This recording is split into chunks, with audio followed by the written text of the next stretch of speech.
warahmatullahi wabarakatuh. Alhamdulillahirabbil alamin wassalatu wassalamu ala asyrofil anbiya'i wal mursalin sayyidina wa maulana Muhammadin wa ala alihi wa sahbihi ajma'in. Amma ba'du. Yang terhormat Ketua Komite Yayasan Pendidikan Islam Al-Hilal, yang terhormat Ketua Pengelola Yayasan Pendidikan Islam Al-Hilal Ibu Sulipa SPD, yang terhormat narasumber panelis Ibu Febrianita Rahmadani Tias SPSI. Memasuki acara yang ketiga, yaitu acara inti yang akan disampaikan oleh Ibu Febrianita Rahmadani Tias SPSI MPSI. Kepada beliau kami Assalamualaikum warahmatullahi wabarakatuh.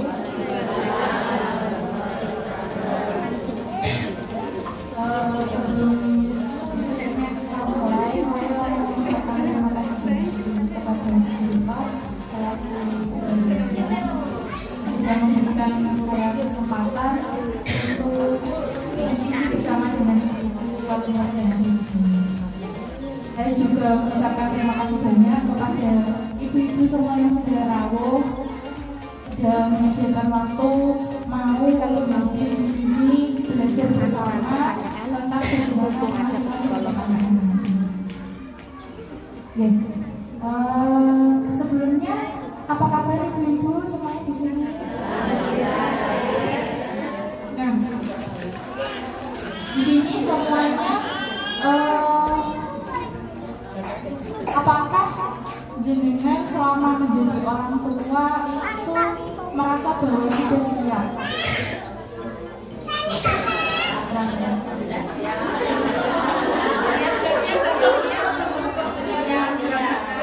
Yang nggak siap disiapkan karena situasi dan kondisi ya. Sudah ada anaknya, ya mau nggak mau harus siap. Nah, masalahnya apakah selama proses kita mempersiapkan diri menjadi orang tua itu sudah dilakukan? Udah apa belum? Atau ya udah dijalani aja? Sebenarnya tugas dan peran orang tua itu apa aja sih? Jenengan ada yang tahu di sini? Mendidik anak, terus apa lagi? Mengasuh dan mendidik. Terus apa lagi? Wajib deh. Kalau nggak dikasih makan ya gimana? Dan peran orang tua itu apa aja sih? Di sini ada banyak ternyata. Ini sebagian aja dan masih banyak lagi. Nah, yang pertama adalah pendidikan agama. Nah, sebagai orang tua itu mengajarkan agama sejak dini. Jadi anak itu belajar agama itu yang awal itu dari orang tua. Nah, kita sebagai orang tua tugasnya apa? Yang mendidik anak, bagaimana dia mengerti tentang agama yang kita ajarkan kan agama muslim. Jadi diajarkan untuk sholat, terus mengaji, terus melakukan kegiatan-kegiatan positif yang lain yang berkaitan dengan ibadah. Kalau kita sendiri nggak mengajarkan anak itu dari kita, terus siapa yang mengajarkan? Apa mau kita pasrahkan aja ke guru ngajinya? Gitu. Karena ada beberapa orang tua yang merasa karena aku nggak bisa mendidik agama anakku sendiri, maka ya tak ikutkan ngaji di tempat orang lain. Tapi orang tuanya diem aja, dia nggak ikut belajar ngaji juga. Nah, terus gimana? Anaknya nanti kalau di rumah tanya, "Mah, Allah itu apa, Mah?" Gitu. Terus gimana jawabnya?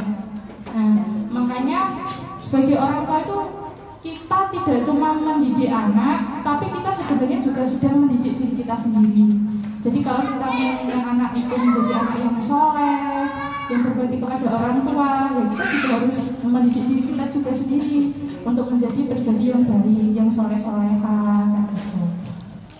Terus berikutnya, sebagai orang tua itu memiliki peran dan fungsi untuk memberikan pendidikan sosial. Nah, pendidikan sosial ini meliputi apa aja?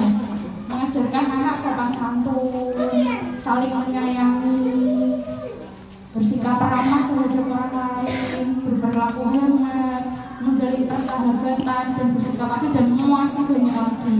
Nah, apakah selama ini kita sudah melakukan itu? Sudah apa belum? Sebagian sudah, sebagian belum. Nah, terus berikutnya adalah memberikan pendidikan karakter. Nah, pendidikan karakter ini apa? Karakter untuk anak itu agar anak bersikap jujur, sabar, bertanggung jawab, memiliki rasa ingin tahu, dan lain-lainnya. Nah, memang untuk mendidik anak itu membutuhkan waktu, kesabaran, dan juga ilmu dan juga pengetahuan. Tapi di zaman sekarang itu saya rasa untuk mendapatkan pengetahuan dan informasi terkait parenting atau bagaimana cara mendidik anak itu sangat mudah sekali deh. Tinggal buka HP, ya sudah, tinggal dicari apa. Masalahnya apakah orang tua ini tuh mau untuk melakukan itu? Apakah fokus hanya untuk gosip-gosip aja, berita terkini kayak gitu. Jadi kalau misalkan belajar parenting, oh saya nggak ngerti harus mendidik anak gimana, kayaknya tuh enggak deh. Karena untuk memperoleh informasi sekarang sangat gampang sekali. Kembali lagi ke diri kita, apa kita mau dan ingin mendidik anak kita dengan baik atau enggak. Gitu. Berikutnya tentang mengelola emosi. Nah, ini kita juga mengajarkan anak tentang bagaimana perasaan marah, sedih, kecewa, bersemangat dan lain-lain. Nah, mengelola emosi di sini itu sebenarnya penjelasan itu masih panjang. Mulai dari mengajarkan anak tentang mengerti perasaannya itu apa. Misalkan dia marah, itu kita mengklarifikasi. Terus bagaimana mengajarkan anak tentang bagaimana mengelola kemarahannya dia. Apakah disalurkan, apakah perlu ditahan, kayak gitu. Nah, ini tugas bagi orang tua juga. Masalahnya ketika orang tua mengajarkan anaknya untuk mengelola emosi, apakah orang tuanya itu bisa mengelola emosinya sendiri? Ikut emosi, ada anaknya rewel gitu, malah ikutan jadi tambah marah, seperti itu. Terus berikutnya memperhatikan tumbuh kembang anak. Nah, memperhatikan tumbuh kembang anak ini termasuk ke dalam kesehatan jasmani maupun rohani. Nah, sebagai orang tua tuh juga perlu memperhatikan kebutuhan gizi anak-anaknya. Ada beberapa orang tua yang seperti ini, anaknya nggak mau makan ini, pilih-pilih kayak gitu, ya udah dibiarkan. Anaknya nggak mau kok, mau dipaksa kayak gitu. Nah, terus anaknya jadi kurus sekali. Jadi orang tua tidak menjalankan peran dan fungsinya kalau seperti itu. Terus ini lagi, ada beberapa orang tua yang mengalami anak dengan kondisi anaknya terlambat berjalan, terus terlambat bicara, atau cara perkembangannya terlambat. Tapi orang tuanya berprinsip bahwa ya nanti akan ada saatnya dia bisa jalan sendiri, ada saatnya dia bisa bicara sendiri kayak gitu. Nah, ada kan orang tua yang punya pemikiran seperti itu membiarkan anaknya nggak diberikan perhatian. Akhirnya anaknya sudah seharusnya waktunya berjalan dia nggak bisa jalan, harusnya bisa ngomong dia nggak bisa ngomong. Akhirnya proses perkembangannya dia yang lain terlambat semuanya. Jadi mungkin di sekolah harusnya TK itu sudah bisa mengikuti pelajaran, karena dia belum bisa ngomong, kesulitan untuk bergaul, kesulitan untuk mengikuti pelajaran, akhirnya berdampak kepada prestasi akademiknya. Ternyata dampaknya sejauh itu ya.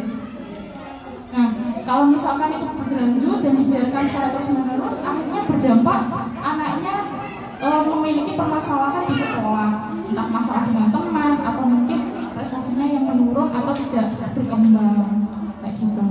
Mungkin kalau misalkan biasanya kan jenengan kalau punya anak balita kayak gitu kan sering diskusi sama bu bidan atau bu dokter. Nah, terus habis itu kalau memang dirasa anaknya mengalami pertumbuhan dan perkembangan yang terlambat atau bermasalah, dia segera mencari solusi bagaimana. Jangan berprinsip bahwa ya nanti akan ada waktunya dia bicara sendiri kayak gitu, jangan. Sebaiknya mulai diperhatikan biar kita bisa menangani sejak dini dan nggak terlambat. Kalau misalnya sudah terlanjur dewasa, untuk merubah perilaku atau mengatasi permasalahan anak itu akan sangat kesulitan gitu. Terus nah, faktor-faktor apa saja yang mempengaruhi karakter anak? Yang pertama adalah faktor natur atau keturunan dan genetik. Nah, kalau faktor natur dan genetik itu lebih kepada diturunkan dari kedua orang tuanya. Misal ayahnya itu seorang yang sangat sensitif sekali. Terus kemudian sementara ibunya itu dia adalah orang yang mudah sekali emosi, mudah marah. Nah, ternyata seperti itu pun juga bisa diturunkan. Nah, anak emosi ini lah kena diturunkan. Nah, anak ini sendiri kan juga apa namanya? Kombinasi dari kedua anaknya, dari anaknya yang sensitif, sementara ibunya yang apa namanya, yang mudah emosi. Anaknya ada dipertanyakan, awakmu ini kok anaknya dikandani emosi, anaknya sopo ini, niru sopo itu.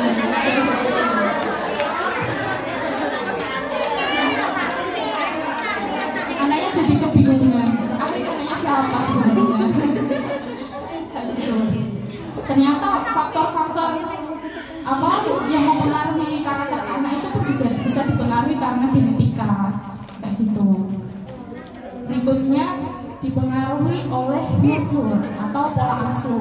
Nah, meskipun seorang anak yang terlahir dari orang tua yang mungkin sensitif yang seperti tadi, terus emosinya tidak stabil dan lain-lain, tapi ketika dia mampu dibesarkan dengan pola asuh yang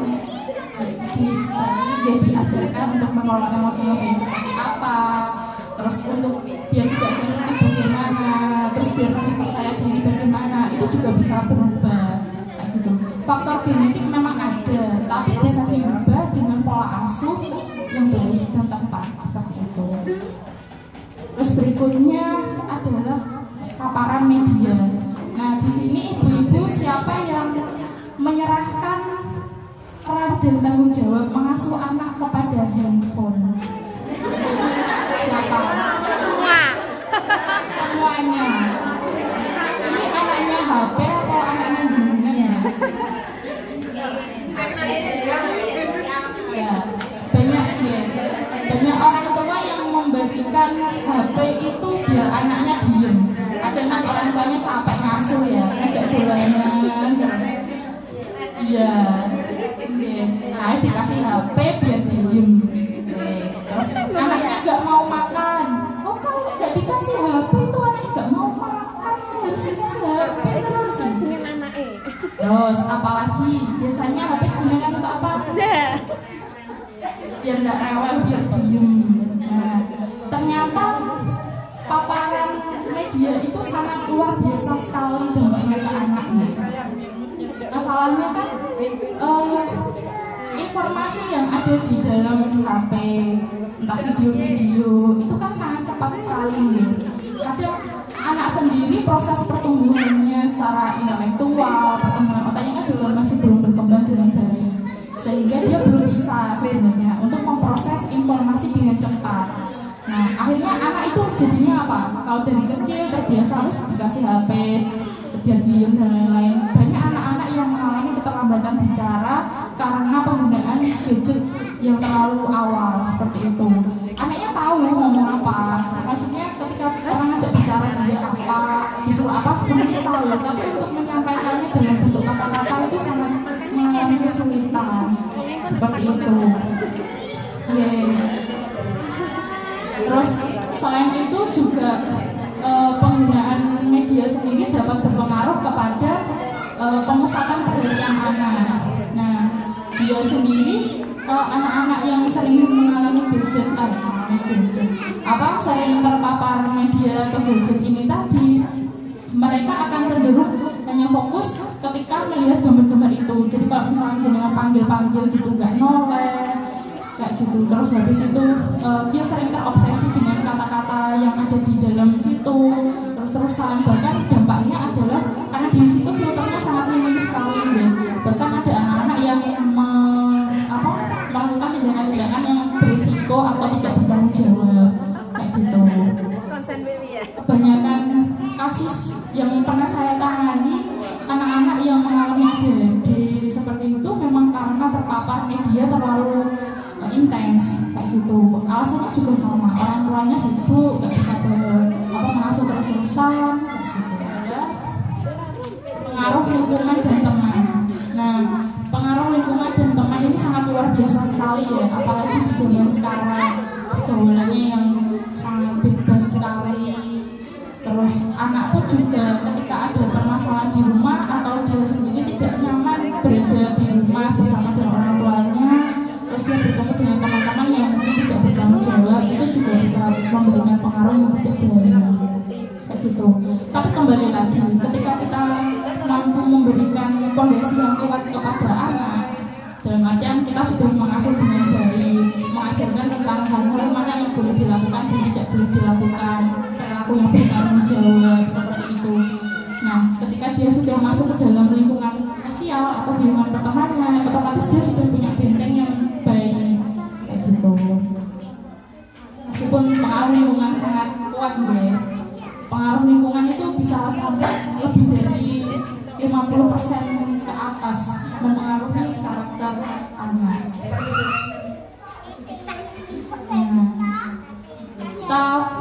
Kan dari beberapa hal yang mempengaruhi karakter anak itu tadi, kita berfokus kepada hal yang bisa kita kendalikan dan kita rubah, yaitu adalah pola asuh. Kalau secara genetik jelas kita nggak bisa, karena itu sudah mendarah daging ya. Terkecuali sebelum kita menikah kita benar-benar tahu dan memilih pasangan yang sesuai kayak gitu. Ada kan kita menikah juga karena keadaan, karena kejubutan atau yang lain sebagainya. Terus kalau untuk para media itu juga bisa dikendalikan melalui pola asuh juga. Makanya kita fokus kepada pola asuh yang sesuai itu yang seperti apa sih? Kita mulai macam-macam pola asuh itu apa aja. Yang pertama adalah pola asuh permisif indulgent. Nah, pola asuh ini lebih membebaskan anak untuk melakukan apa yang diinginkan pertama. Intinya pola asuh ini adalah memanjakan anak. Intinya semua boleh. Adik mau main sama teman-teman sampai sore boleh gitu. Terus misalkan anak ingin apa, adik mau beli mainan ini, beli mainan itu boleh. Semuanya boleh. Jadi orang tua tidak memberikan batasan atau aturan khusus kepada anak dan tidak memberikan penjelasan apapun. Nah, karakter yang kurang lebih jelas dan dimanjakan gitu. Ada orang tua yang demi menyenangkan anak, ya saking sayangnya anak yang sangat diinginkan sehingga ya wes dituruti aja. Cucu kesayangan, anak pertama, cucu pertama itu biasanya yang rawan mengalami pola asuh permisif indulgent ini. Nah, untuk karakteristiknya biasanya pola asuh ini itu tidak ada aturan atau bimbingan dari orang tua. Jadi dia boleh melakukan apapun, nggak ada aturan yang boleh dilakukan dan tidak boleh. Terus berikutnya kebebasan penuh terhadap anak. Jadi anak itu boleh menentukan apapun yang dia mau dan diinginkan, tidak ada larangan sama sekali. Yang kedua, yang ketiga, diizinkan untuk membuat keputusan sendiri penuh tanpa pertimbangan orang tua, mulai dari mungkin memilih sekolah atau yang lain, gitu. Semuanya atas keinginan anak. Yang penting anaknya senang. Nah, itu. Terus habis itu tidak ada tuntutan kewajiban dan tanggung jawab dari orang tua. Nah, ini juga biasanya dengan pola asuh seperti ini orang tuanya itu tidak pernah memaksakan kehendak apapun. Kayak anaknya mau di sekolah pinter, mau belajar atau enggak ya terserah. Anaknya hari ini moodnya tidak baik, enggak mau sekolah, ya wes minta izin sama gurunya. Bu, anak saya enggak mau sekolah. Nah, terus apa lagi? Ada intinya sih orang tua itu selalu memenuhi keinginan anak gitu. Terus kontrol perilaku terhadap anaknya kurang, hanya memberi fasilitas gitu. Terus komunikasi dengan anak yang kurang. Nah, anak-anak dengan pola asuh permisif ini biasanya kalau sudah dewasa itu jauh dari orang tuanya, jauh secara emosional juga, sehingga orang tuanya itu mungkin merasa kok anakku susah sekali dikasih tahu ya, kok dia bantah terus kayak gitu. Ya, karena memang dari awal dia sudah diberikan kebebasan, nggak ada kendali apapun, nggak ada aturan apapun yang harus dia ditaati kayak gitu. Nah, dampaknya apa? Dampaknya pola asuh ini anak memiliki kontrol diri yang lemah dan juga keras kepala. Nah, terus berikutnya anak menjadi susah diatur dan semuanya sendiri karena tidak ada aturan yang tegas di dalam keluarga. Terus anak-anak dengan pola asuh seperti ini biasanya dia juga sangat kesulitan untuk menaati peraturan yang ada di lingkungan sosialnya juga, lingkungan sosial, lingkungan masyarakat. Biasanya juga sering terlibat pelanggaran-pelanggaran tertentu kayak gitu.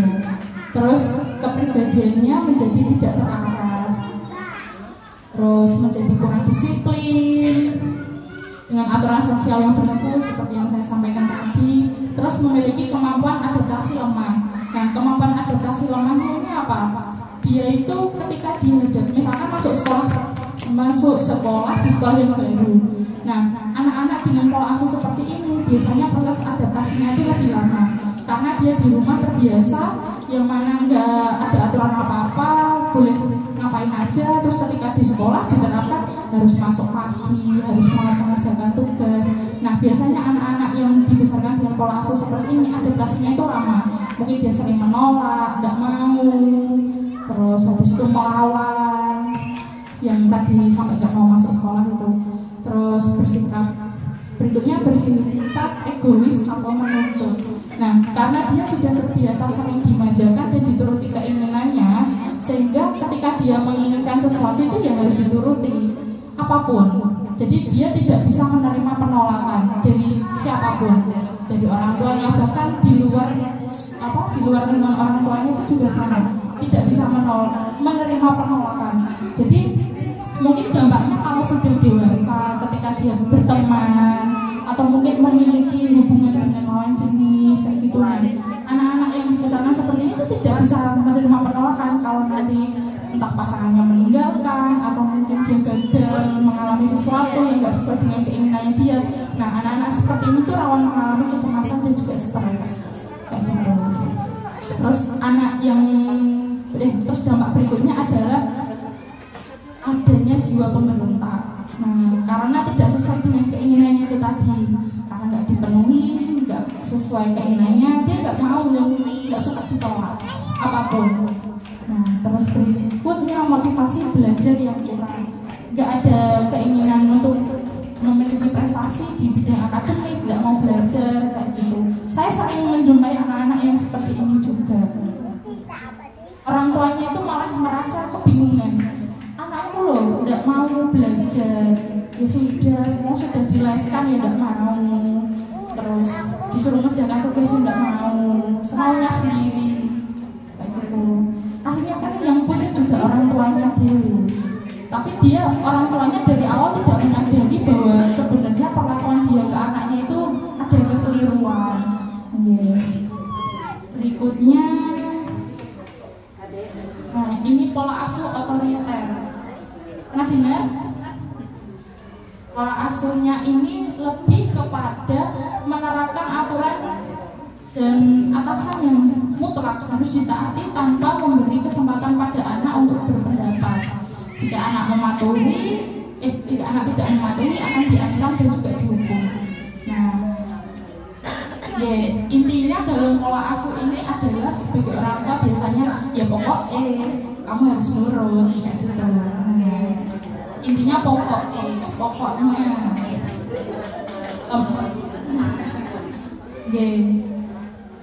Karakteristiknya ini, semua keputusan itu diatur oleh orang tua, wajib menaati semua perintah dan aturan tanpa penjelasan dan mutlak. Nah, ini pola asuh yang dia itu secara khusus mewajibkan semua hal dan aturan yang dibuat. Misal, anak setiap hari harus makan. Nah, kalau nggak mau nanti diancam, ditakut-takuti, kalau itu dimarahi atau dihukum kayak gitu. Terus habis itu anak harus sekolah di sekolah yang orang tua inginkan dan orang tua mau. Terus anak harus mengikuti kegiatan yang ditentukan sama orang tua. Nah, kadang orang tua yang seperti itu merasa bahwa ya ini semua aku lakukan yang terbaik untuk anak. padahal belum tentu itu yang anak inginkan dan anak butuhkan. Seperti itu.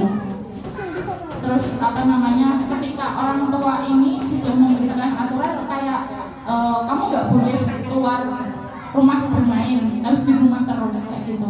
Nah, orang tua seperti ini nggak pernah memberikan penjelasan kepada anaknya kenapa dia nggak boleh keluar rumah kayak gitu. Padahal sebenarnya niatnya itu dia nggak mau anaknya keluar rumah karena takut karena pergaulan di sekelilingnya nggak baik, atau mungkin takut dia nggak mengerjakan tanggung jawabnya kayak gitu. Nah, orang tua seperti ini itu nggak mau menjelaskan alasan kenapa dia melarang anaknya. Kalau nggak boleh ya nggak boleh, kamu harus nurut kayak gitu. Semua hidup anaknya itu dikendalikan sama orang tuanya. Terus, anak-anak yang dibesarkan ini biasanya itu tidak diberikan kesempatan untuk berpendapat. Jadi orang tuanya itu tidak pernah mempertanyakan kebutuhan anaknya. Misalkan kamu nyaman nggak mengikuti kegiatan ini? Bagaimana perasaanmu? Kamu suka enggak? Hal pembicaraan seperti ini pun juga jarang dilakukan kayak gitu. Misalnya juga hubungan antara orang tua dan anak ini karena dari awal ayah sudah memberi, orang tua, gak cuma ayah aja, ayah dan ibu itu memberikan barrier atau benteng untuk dirinya sendiri dengan anak, sehingga anak pun juga yang menginginkan hubungan kedekatan yang lebih intens atau lebih emosional seperti itu sangat sulit kayak gitu. Terus orang tua ini dengan pola asuh otoriter, karakteristiknya yaitu cenderung kaku dan tegas, serta memberikan hukuman yang bisa tidak sesuai aturan. Nah, selain kaku dan sangat tegas, biasanya dia itu memberikan hukuman yang tidak sesuai dengan aturannya seperti ini.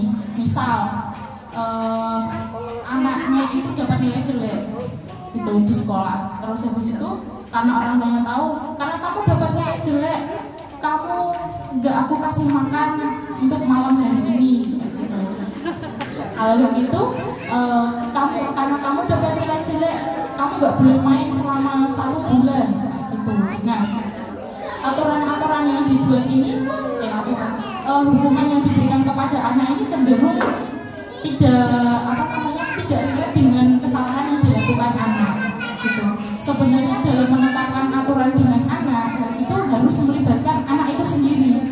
Nah, kenapa harus melibatkan anak? Supaya anak itu ngerti aturan yang dibuat itu apa dan bagaimana dia untuk menaati kayak gitu. Contohnya anak yang suka main dengan teman-temannya sampai sore yang tidak tahu waktu. Nah, bagaimana kita menerapkan aturan kepada anak ini supaya anaknya mau pulang tepat waktu, nggak terlalu malam. Ya, kita ajak diskusi anaknya, kita libatkan, Kak, Mama merasa kamu pulangnya ini terlalu malam tiap hari. Nah, kalau kamu pulangnya terlalu malam, kamu jadi melupakan kewajiban kamu, misal harus ngaji, harus mandi dulu, mandi sore dan lain-lain kayak gitu. Itu kira-kira gimana ya? Nah, kita mendorong anak untuk berdiskusi dan menemukan solusi dari permasalahannya yang sudah terjadi ini apa. Jadi Mama ngerasa nggak nyaman karena kita sering pulang sore karena melupakan kewajiban dan lain-lain. Nah, akhirnya kan anak itu jadi berpikir kan, biar permasalahan ini selesai itu bagaimana? Apakah ya udah Ma, kalau gitu aku pulang paling enggak sampai jam 5 sore atau jam 4 sore gitu. Ya udah, kalau kamu pengennya seperti itu, kamu kira gimana? Apakah kamu sudah bisa melakukan kewajibanmu apa enggak gitu? Sudah Ma, ya wes, kan misalkan seperti itu. Tapi kalau misalkan nanti kamu melanggar aturan yang sudah kamu buat sendiri gimana? Nah, seperti ini juga perlu dibicarakan tentang konsekuensinya ketika dia tidak menaati peraturan yang sudah dia buat sendiri. Itu juga dari dia. Nah, kalau misalkan aku pulang sore, biasanya apa? Hukumannya yang layak untuk anak biasanya apa? Ini ceritanya dengan yang jadi anak-anaknya. Gimana? Gak disangoni, ya wes kayak gitu. Ya udah, kalau misalkan aku pulangnya larut, besok aku gak dikasih sapu gak apa-apa. Nah, kayak gitu kan anak, karena dia sudah buat aturannya sendiri dan tahu konsekuensinya, otomatis dia akan melakukan. Nah, kalau kalau misalnya kita membuat aturan sendiri tanpa melibatkan anak seperti pola asuh otoriter, otomatis ya anak bakal melanggar terus-terusan dan nggak akan memperdulikan aturan yang jenengan inginkan. Tapi kalau misalnya dengan pola asuh otoriter, biasanya anak itu cenderung lebih patuh karena dia takut dimarahi dan dihukum, dan hukumannya itu bisa berlebihan juga, kayak gitu. Terus, nah pola asuh otoriter ini biasanya orang tuanya merasa bahwa dia itu selalu benar, nggak peduli. Kalaupun sudah diingatkan, dikasih tahu dengan orang lain, bahkan anaknya sendiri sudah mengeluhkan kayak gitu, dia nggak peduli karena dia merasa bahwa apa yang aku lakukan ini sudah terbaik buat kamu, ya kamu harus menurut kayak gitu. Nah, dampaknya apa sih dengan pola asuh otoriter ini? Yang pertama adalah anak kehilangan kebebasan atau aktivitasnya menjadi terbatas. Nah, anak-anak dengan pola asuh otoriter ini biasanya anaknya cenderung kurang kreatif karena nggak punya inisiatif. Dia menggantungkan menggantungkan dorongan dari orang tua, menunggu disuruh, intinya kayak gitu. Sehingga anak-anak yang dibesarkan dengan pola asuh otoriter ini cenderung kurang inisiatif dan juga kurang kreatif karena dia tidak bisa mengekspresikan dirinya juga. Terus inisiatif anak lemah kurang yang tadi, terus menjadi tidak percaya diri pada kemampuannya karena dia sudah terbiasa dibesarkan ya harus menuruti segala keinginannya orang tua. Akhirnya dia sendiri merasa ketakutan, nanti kalau aku lakukan ini benar nggak ya, atau jangan-jangan salah.